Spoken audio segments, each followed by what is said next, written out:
For over 80 years, millions of tourists have boarded the Flåmsbana, and every single one of them has asked the same question: which side gives the better views? Today, we settle this once and for all. Let's start with the carriage. For the best scenic picture, you need to sit furthest back so you get the train in the curves. Then you need to pick a seating group where you can open the window for the best experience. These are the ones with a bar in the middle. This is important because the windows are often dirty, so you can stick your camera out to get proper shots. Some of the openable windows can be stuck, so check it quickly before sitting down. Since there are no seat reservations, you will have to be quick to get the best seat. Groups usually have whole coaches assigned to them. Independent travelers use the other coaches. If you want to increase your chances of getting the best seat, here is a trick. When waiting in the queue, speak loudly about how amazing the other side is, so people who haven't seen that video will rush to the wrong side. The old carriages don't have much space for large luggage. If you have big suitcases, the staff might store them in a separate compartment. But not everybody follows the instructions, so expect some windows to be blocked by luggage. There are lockers in Flåm in case you are doing the round trip. Left and right are relative to the driving direction. When leaving Flåm, the right side is best.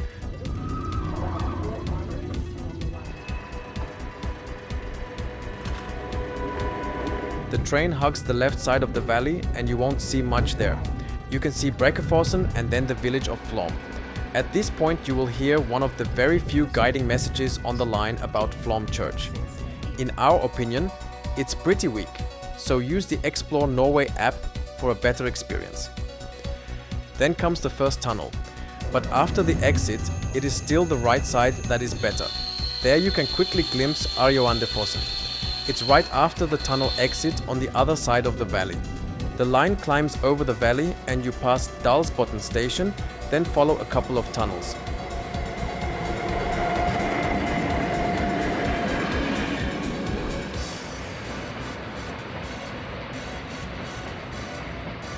After these, the train crosses to the other side of the valley.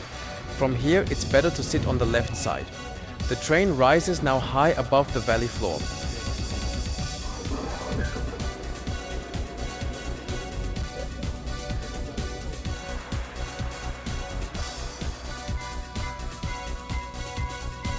Then you pass Berekvam.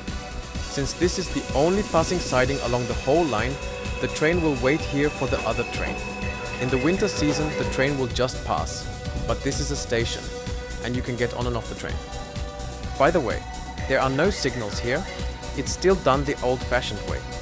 Because there is only one passing siding on the line, it's not really possible to put more trains on the line. It continues, and shortly after Berekvam, the line crosses the valley again, so sitting on the right side is better again, but soon after there are two long tunnels.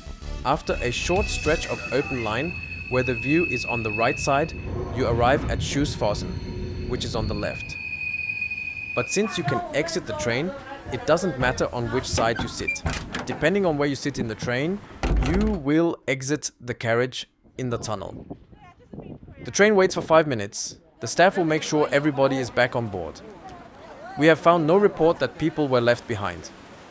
If you have walking disabilities, consider staying on the train.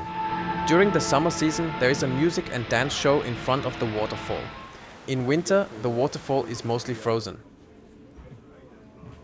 Then it continues in a Helix tunnel. There are two short views, once on the right and then once on the left. Then you exit the tunnel. Here the view is good on both sides, and on the right side you are on the inner side of the loop, which gives a better scenic view of the train. You pass Vatnahalsen station. The train usually stops there. If you want to experience the station activity, it's on the left side. Then it continues on to Myrdal. The train runs through half tunnels with the view on the right side. Then you arrive in Myrdal.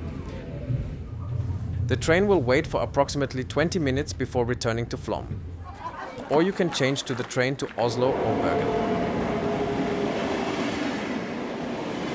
Beware Myrdal is an active station and there are trains passing, not just the ones announced on the screen. As the line is mostly single track, there could be freight trains right before or right after the passenger trains which stop there. So don't walk on the tracks.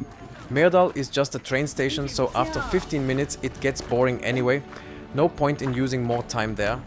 If you need a toilet, it's in the station building on track 1.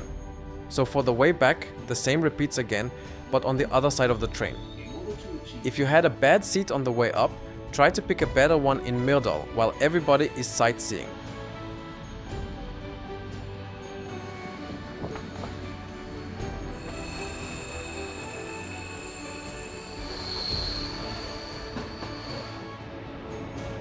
So which side is best? For Flåm Myrdal we can clearly see from the map that the right side is the better choice. Left side for the other direction. But the best option is to run the train when there are few people on board, then you can jump between sides, like we did when making this video. So if you have more questions about Flåm, then watch our practical guide.